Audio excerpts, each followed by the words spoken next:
State police are continuing their investigation into a snowmobiling accident that claimed the life of a Wyoming County teenager over the weekend. Channel 2's Dave McKinley reports on how the tragedy is also prompting warnings for snowmobilers to stay on marked trails and exercise caution.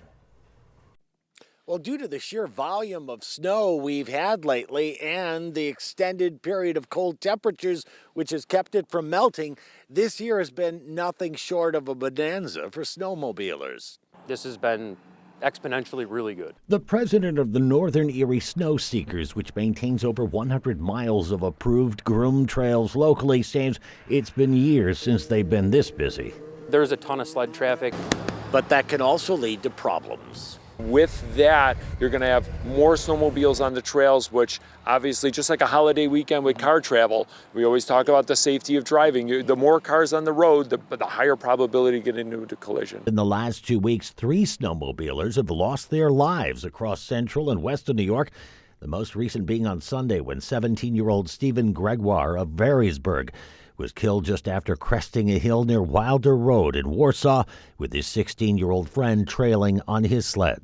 The 17-year-old operating the snowmobile went off the trail at some point, struck what seems to be a log pile covered in snow, struck that log pile, was ejected. We had the 16-year-old also hit the log pile, get ejected, and the 16-year-old sled ultimately struck the 17-year-old.